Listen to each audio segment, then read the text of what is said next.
ಸೇರಿಸುವಂತ ಕೆಲಸವನ್ನು ಮಾಡ್ತೀವಿ. ಈಗ ಎಸ್ ಎನ್ ನಾರಾಯಣ ಸ್ವಾಮಿ ಅವರು ಮಾನ್ಯ ಸಭಾಧ್ಯಕ್ಷರೇ, ಪ್ರಶ್ನೆ ಸಂಖ್ಯೆ 10 ಗೌರವಾನ್ವಿತ ಮಾನ್ಯ ಸಣ್ಣ ನೀರಾವರಿ ವಿಜ್ಞಾನ ಮತ್ತು ತಂತ್ರಜ್ಞಾನ ಕೇಳ ಬಯಸ್ತೇನೆ. ಉತ್ತರ ಒದಗಿಸಲಾಗಿದೆ. ಸಾಮಾನ್ಯ ಸಭಾಧ್ಯಕ್ಷರೇ ಉತ್ತರ ಒದಗಿಸಿದ್ದಾರೆ. ಅಧ್ಯಕ್ಷ, ಏನಾಗಿದೆ ಇಲ್ಲಿ ನನ್ನ ತಾಲೂಕಿನಲ್ಲಿ ಕಳೆದ 3 ವರ್ಷಗಳಲ್ಲಿ ನಾನು ಕೊಟ್ಟಿದ್ದ ಅನುದಾನ 786 ಲಕ್ಷ, ಅಂದ್ರೆ 7 ಕೋಟಿ ಅಧ್ಯಕ್ಷರೇ.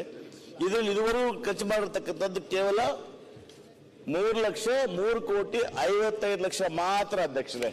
ಅಧ್ಯಕ್ಷರೇ, ಇದರ ಉತ್ತರ ಕೊಟ್ಟಾಗ ನಮ್ಮಲ್ಲಿ 100 ಕೆರೆಗಳಿದ್ದಾವೆ.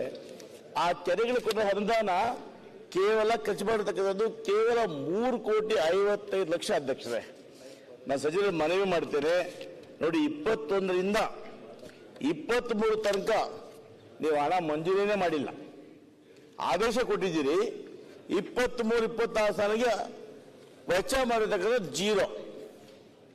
ಅಧ್ಯಕ್ಷರೇ, ನಾನು ಮನವಿ ಮಾಡ್ತೇನೆ, ದಯಮಾಡಿ ನಮ್ಮ ತಾಲೂಕು ಕೇವಲ ಕೆರೆಗಳ ಮೇಲೆ ಆಧಾರವಾಗಿರ್ತಕ್ಕಂಥದ್ದು, ನಮ್ಮಲ್ಲಿ ಯಾವುದೇ ನದಿ ಹೊಳೆ ಯಾವುದು ಇಲ್ಲ ಅಧ್ಯಕ್ಷರೇ. ಹಾಗಾಗಿ ಏನು ಬಾಕಿ ಅನುದಾನ ಇದೆ ಅದನ್ನು ಬಿಡುಗಡೆ ಮಾಡಬೇಕು ಅಂತೇಳಿ ಸಚಿವರನ್ನು ಮನವಿ ಮಾಡ್ತೇವೆ ಅಧ್ಯಕ್ಷರೇ. ಅಧ್ಯಕ್ಷರೇ, 2ನೇ ಉತ್ತರ ಕೊಟ್ಟಿದ್ದಾರೆ, ಕೆಸಿ ವ್ಯಾಲಿ 2ನೇ ಅಂತ ಅಧ್ಯಕ್ಷರೇ. ಅಧ್ಯಕ್ಷರೇ, ಕೆಸಿ ವ್ಯಾಲಿ ಹಿಂದೆ ಸಾಮಾನ್ಯ ಮುಖ್ಯಮಂತ್ರಿಗಳಾಗಿರ್ತಕ್ಕಂಥ ಸಿದ್ದರಾಮಯ್ಯ ಸಾಹೇಬರು 14ನೇ ಸಾಲಿನಲ್ಲಿ ಸುಮಾರು 1,400 ಕೋಟಿ ರೂಪಾಯಿಗಳಿಗೆ ಕೆಸಿ ವ್ಯಾಲಿ ಯೋಜನೆಯನ್ನು ಕೊಟ್ಟರು. ಅವತ್ತು ಏನು ಅಧ್ಯಕ್ಷ ಒಪ್ಪಂದ ಆಯಿತು ಅಂದ್ರೆ, ಅವತ್ತು 400 MLD ಕೊಡಬೇಕು ಅಂತ ಹೇಳಿ BBMP ಒಪ್ಪಂದ ಆಯಿತು. ಅದಾದ ನಂತರ ಅಧ್ಯಕ್ಷರೇ 18ರಲ್ಲಿ 110 MLD ಕೊಟ್ಟರು, ಮತ್ತೆ 19ರಲ್ಲಿ 210 ಕೊಟ್ಟರು, ಮತ್ತೆ ಅಧ್ಯಕ್ಷರೇ 22ಕ್ಕೆ 356 MLD ಕೊಡ್ತಾ ಬಂದ್ರು. ಅಧ್ಯಕ್ಷ, ಏನಾಗಿದೆ, ಮೊದಲನೇ ಹಂತ ಅಷ್ಟು ನೀರು ಕೊಟ್ಟಾಗ ನಮ್ಮ ಜಿಲ್ಲೆ ಏನು ಬರಗಾಲ ಇತ್ತು, ಕನಿಷ್ಠ ಪಕ್ಷ ಕೆರೆಗಳು ತುಂಬಿ ಅಂತರ್ಜಲ ಅಭಿವೃದ್ಧಿ ಆಗಿತ್ತು ಅಧ್ಯಕ್ಷರೇ. ಆ ಅಭಿವೃದ್ಧಿ ಆದಾಗ ರೈತರ ಕೊಳವೆ ಬಾವಿ ಏನು 1800 ಹಾಳಾಗೋಗಿತ್ತೋ ಅದು 400 ಅಡಿಗೆ ಬಂತು. ಇತ್ತೀಚೆಗೆ ಇವರು 2 ವರ್ಷಗಳಿಂದ BBMP ಅವರು ನೀರು ಸರಬರಾಜು ಮಾಡದೇ ಇರೋ ಪ್ರಯುಕ್ತ ನಮಗಿವತ್ತು ಕೇವಲ 280 MLD ಮಾತ್ರ ಬರ್ತಾ ಇದೆ ಅಧ್ಯಕ್ಷರೇ.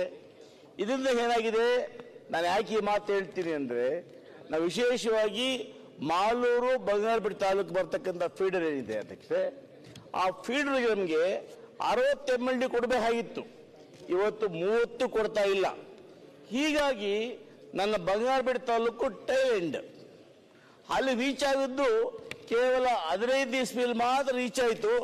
ತದನಂತರ ನನ್ನ ಭಾಗಕ್ಕೆ 1 ಹನಿ ನೀರು ಕೂಡ ಬಂದಿಲ್ಲ ಅಧ್ಯಕ್ಷರೇ. ಯಾಕಂದ್ರೆ ಗ್ರಾವಿಟಿಯೇ ಬರಬೇಕು. ಇಲ್ಲಿ ಏನು ನರಸಾಪುರ ಪಂಪಿಂಗ್ ಸ್ಟೇಷನ್ ಆಮೇಲೆ ದೊಡ್ಡಶಿವರ ಕೆರೆವರೆಗೂ ಕೂಡ ಪಂಪಿಂಗ್ ಅಲ್ಲಿ ಬಂದು ಅಲ್ಲಿಂದ ಮತ್ತೆ ಮಾರ್ಗೊಂಡೆ ಡ್ಯಾಮ್ ಹತ್ರ ಬಿಡ್ತಾರೆ ಅಧ್ಯಕ್ಷರೇ. ಅಲ್ಲಿಂದ ಗ್ರಾವಿಟಿಯಲ್ಲೇ ಬರಬೇಕು. ಗ್ರಾವಿಟಿಯಲ್ಲಿ ಬರಬೇಕಾದ್ರೆ ಕೋಲಾರ ತಾಲೂಕು, ಮಾಲೂರು, ಕೋಲಾರ, ನಂತರ ಬಂಗಾರಪೇಟೆ, ನನ್ನ ಭಾಗದ ಹಂಚಾಳ ಅಂತ ಮೊದಲನೇ ವಿಲೇಜು. ಅಲ್ಲಿ ಇವತ್ತು ನೀರು ಬಂದು 4 ವರ್ಷ ಆಗಿದೆ ಅಧ್ಯಕ್ಷರೇ. ಇವತ್ತು ಕೆಸಿ ವ್ಯಾಲಿ ಸಿದ್ದರಾಮಯ್ಯವರು ಕೋಲಾರ ಜಿಲ್ಲೆ ಕೊಡಬೇಕು ಅಂತ ಮಾಡೋ ಉದ್ದೇಶ ಇವತ್ತು ಸಂಪೂರ್ಣವಾಗಿ ಈಡೇರಿಲ್ಲ. ರೈತರಿಗೆ ಇವತ್ತು ನಮ್ಮಲ್ಲಿ ನೀರಿಲ್ಲದೆ ನನ್ನ ಭಾಗದಲ್ಲಿ ವಿಶೇಷವಾಗಿ ತೊಂದರೆ ಆಗಿದೆ ಅಧ್ಯಕ್ಷರೇ. ಹಾಗಾಗಿ ಏನು ಮೊದಲನೇ ಹಂತ ಕೆಸಿ ವ್ಯಾಲಿ ಇತ್ತಲ್ಲ, ಅದನ್ನು ಇವತ್ತು ಏನು ನಮಗೆ 380 MLD ಕೊಡ್ತಾ ಇದ್ರು, ಅಷ್ಟಕ್ಕೆ ಇವತ್ತು ಅಷ್ಟೇ MLD ಕೊಡಲಿಕ್ಕೆ ಸಚಿವರು ಪ್ರಾಮಾಣಿಕವಾಗಿ ಪ್ರಯತ್ನ ಮಾಡಬೇಕು ಅಂತೇಳಿ ಒತ್ತಾಯವನ್ನು ಮಾಡ್ತೇನೆ ಅಧ್ಯಕ್ಷರೇ. ಅಧ್ಯಕ್ಷ, 2ನೇದಾಗಿ 2ನೇ ಹಂತ, ಈ 2ನೇ ಹಂತ ಏನಾಗಿದೆ ಅಧ್ಯಕ್ಷರೇ, 2ನೇ ಹಂತ ಕೋಲಾರ ಕೆರೆಯಿಂದ ನಮ್ಮ ಭಾಗದ ಕೆಲವು ಭಾಗಗಳಿಗೆ ಈ ಪೈಪ್ ಲೈನ್ ಮುಖಾಂತರ ಮಾಡ್ತಕ್ಕ ಯೋಜನೆಗೆ 455 ಕೋಟಿ ರೂಪಾಯಿಗಳಿಗೆ ಹಿಂದಿನ ಸರ್ಕಾರದಲ್ಲಿ ಯೋಜನೆ ಅನುಮೋದನೆ ಆಗಿದೆ ಅಧ್ಯಕ್ಷರೇ. ಇವತ್ತು ಕಾಮಗಾರಿ ಪ್ರಾರಂಭ ಆಗಿದೆ. ಕಾಮಗಾರಿ 2024ಕ್ಕೆ ಮುಗಿಸಬೇಕಾಗಿತ್ತು. ಆದರೆ ಇದುವರೆಗೂ ಕಾಮಗಾರಿ ಮುಗಿದಿಲ್ಲ. ಕಾರಣ ಏನಪ್ಪ ಅಂದ್ರೆ ಒಟ್ಟು 455 ಕೋಟಿಗಳಲ್ಲಿ ಇದುವರೆಗೂ ಬಿಡುಗಡೆ ಆಗಿರ್ತಕ್ಕಂಥದ್ದು ಕೇವಲ 149 ಕೋಟಿ ಮಾತ್ರ. ಅಧ್ಯಕ್ಷರೇ, ನಾವು ಕಾಂಟ್ರಾಕ್ಟರ್ ಕೇಳಿದ್ವಿ ಯಾಕೆ ಕೆಲಸ ಮಾಡ್ತಾ ಇಲ್ಲ ತಾವು ಅಂತ. ಅಧ್ಯಕ್ಷರೇ, ಕಾಂಟ್ರಾಕ್ಟರ್ಗೆ ಇವತ್ತು 120 ಕೋಟಿ ಬಾಕಿ ಇದೆ. ಅಧ್ಯಕ್ಷರೇ, ಈಗ ಪ್ರಶ್ನೆ ಕೇಳಿ. ನಾನು ಇಷ್ಟೇ ಯೋಚನೆ ಮಾಡ್ತೀನಿ, ಆ 120 ಕೋಟಿ ಬಿಡುಗಡೆ ಮಾಡಿದ್ರೆ ಕನಿಷ್ಠ ಪಕ್ಷ 2ನೇ ಹಂತ ಕಾಮಗಾರಿ ಮುಗಿದ್ರೆ ನನ್ನ ಬಂಗಾರಪೇಟೆ ತಾಲೂಕಲ್ಲಿ ಸ್ವಲ್ಪ ಕೆರೆಗಳಿಗೆ ನೀರು ಬರುವಂತ ಭಾಗ್ಯ ಸಿಗ್ತದೆ. ನಮ್ಮ ಬಂಗಾರಪೇಟೆ ನೋಡಿ ಸಚಿವರು, ನಿಮ್ಮ ಬಂಗಾರಪೇಟೆ ಅಲ್ಲ, ನಮ್ಮ ಬೆಳ್ಳಿಯ ಪೇಟೆ ಉಂಟಲ್ಲ, ಅದನ್ನು ಸ್ವಲ್ಪ ನೋಡ್ಬೇಕಲ್ಲ. ಆಯ್ತು, ಈಗ ಕಂಟಿನ್ಯೂ ಮಾಡಿ. ಪ್ರಶ್ನೆ ಕೇಳಿ ಡೈರೆಕ್ಟ್. ಹಾಗಾಗಿ ದಯಮಾಡಿ ಅಧ್ಯಕ್ಷರೇ, ಸಚಿವರು ಬಹಳ ಒಳ್ಳೆಯವರಿದ್ದಾರೆ ನಮ್ಗೆ. ಯಾಕೆಂದ್ರೆ ಕೋಲಾರ ಜಿಲ್ಲೆಗೆ ಯಾವುದು ಕೆರೆಗಳಿಲ್ಲ ಅಧ್ಯಕ್ಷ. ಕೆರೆ, ಪ್ರಶ್ನೆ ಏನು? ನದಿ, ಹೊಳೆ, ಮಂಗಳೂರು ಸಮುದ್ರ ಯಾವುದೂ ಇಲ್ಲ, ಎಲ್ಲ ನೀವೇ ಇಟ್ಕೊಂಡ್ಬಿಟ್ಟಿದ್ದೀರಿ. ಆಯ್ತು, ಪ್ರಶ್ನೆ ಕೇಳಿ ಸಬ್ಜೆಕ್ಟ್. ಹಾಗಾಗಿ ಸಚಿವರು ಮನವಿ ಮಾಡ್ತೇನೆ, 2ನೇ ಹಂತ ಕಾಮಗಾರಿ ಪೂರೈಸಲಿಕ್ಕೆ ಏನು ಅನುದಾನ ಅಗತ್ಯ ಇದೆಯೋ, ಏನು ಬಾಕಿ ಇದೆಯೋ ಆ 120 ಕೋಟಿಗಳನ್ನು ಬಿಡುಗಡೆ ಮಾಡಿ ಸಂಪೂರ್ಣವಾಗಿ ಆ ಯೋಜನೆಯನ್ನು ಪೂರ್ಣಗೊಳಿಸಿ ಇವತ್ತು ನಮ್ಮ ಕೋಲಾರ ಜಿಲ್ಲೆಯ ತಾಲೂಕುಗಳಿಗೆ 2ನೇ ಕಾಮಗಾರಿಯನ್ನು ಮುಗಿಸ್ಕೊಡ್ಬೇಕು ಅಂತೇಳಿ ಸನ್ಮಾನ್ಯ ಸಚಿವರಲ್ಲಿ ಮನವಿ ಮಾಡ್ತೀನಿ. ಸನ್ಮಾನ್ಯ ಸಭಾಧ್ಯಕ್ಷರೇ. ಓಕೆ. ಸಾಮಾನ್ಯ ಅಧ್ಯಕ್ಷರೇ, ಈಗಾಗಲೇ ಅವರು ಕೇಳಿರ್ತಕ್ಕಂಥ ಪ್ರಶ್ನೆಗೆ ವಿವರವಾದಂಥ ಮಾತನ್ನು ಸಹಿತ ಅವರು ಹೇಳಿದ್ದಾರೆ. 786 ಲಕ್ಷ ಮಂಜೂರಾಗಿದ್ದು 355 ಲಕ್ಷ ಖರ್ಚಾಗಿರ್ತಕ್ಕಂಥದ್ದು. ಇದರಲ್ಲಿ 26 ಕಾಮಗಾರಿಗಳ ಪೈಕಿ 24 ಕಾಮಗಾರಿಗಳು ಕಂಪ್ಲೀಟ್ ಮಾಡಿದ್ವಿ. 2 ಕಾಮಗಾರಿಗಳು ಚೇಂಜ್ ಆಫ್ ವರ್ಕ್ ಕೇಳಿದರೆ ಅದನ್ನು ಸಹಿತ ಅವ್ರಿಗೆ ಅನುಮೋದನೆ ಮಾಡಿಕೊಟ್ಟಿವಿ. ಸೊ ಅದು ಸಹಿತ ಅನುಭವದಲ್ಲಿ ಅವರಿಗೆ ವಿವರವಾದ ಕೊಟ್ಟಿವಿ. ಒಟ್ಟಾರೆ ಅವ್ರಿಗೆ ಕೆರೆಗಳು ಇರ್ತಕ್ಕಂಥ 7 ಸಣ್ಣ ಕೆರೆಗಳು, ಸಣ್ಣ ನೀರಾವರಿ ಕೆರೆಗಳು ಅವರ ಕ್ಷೇತ್ರದಲ್ಲಿ ಬರ್ತವೆ. ಮತ್ತು KC ವ್ಯಾಲಿ ಬಗ್ಗೆ ಅತಿ ಮುಖ್ಯವಾಗಿ ಅವ್ರು ಮಾತಾಡಿದೆ 2ನೇ ಹಂತದ ಬಗ್ಗೆ. ಇದರಲ್ಲಿ ಒಟ್ಟು 9 ಜಾಕ್ವೆಲ್ ನಿರ್ಮಾಣ ಆಗಬೇಕಾಗಿದೆ. ಓಕೆ. ಇದು 30 ತಿಂಗಳಲ್ಲಿ ಅವರಿಗೆ ಟರ್ನ್ಕಿ ಬೇಸ್ ಮೇಲೆ ಕಾಂಟ್ರಾಕ್ಟ್ ಕೊಟ್ಟಿರ್ತಕ್ಕಂಥದ್ದು 13/5/22 ಪ್ರಾರಂಭ ಆಗಿ 15 ನವೆಂಬರ್ 24 ಮುಗಿಬೇಕಾಗಿತ್ತು.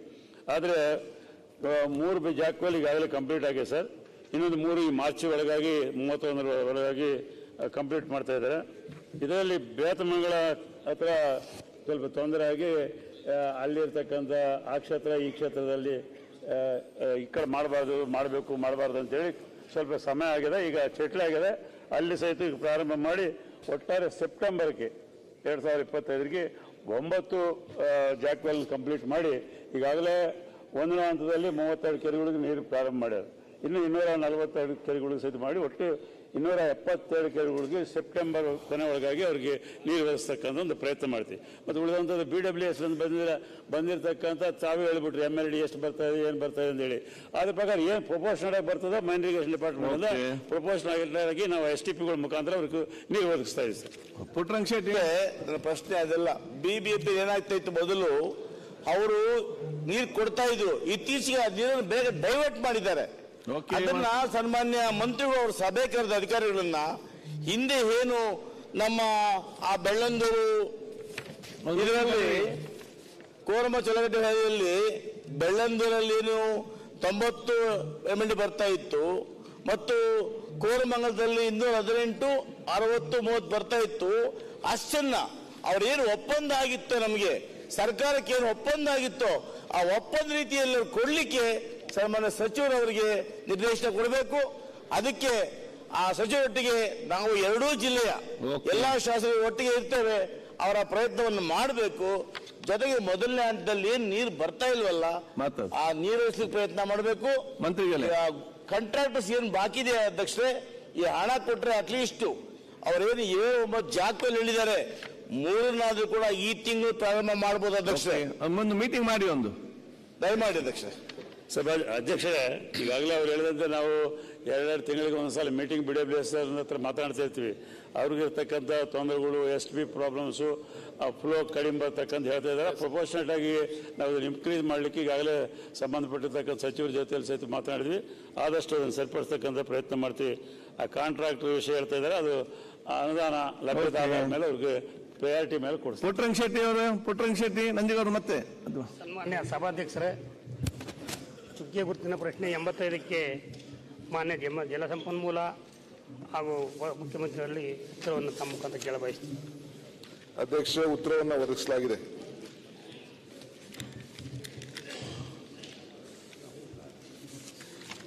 ಈಗ ಸರಿಯಾದ ಉತ್ತರವನ್ನು ಕೊಟ್ಟಿದ್ದಾರೆ. ಇವತ್ತು ನನಗೆ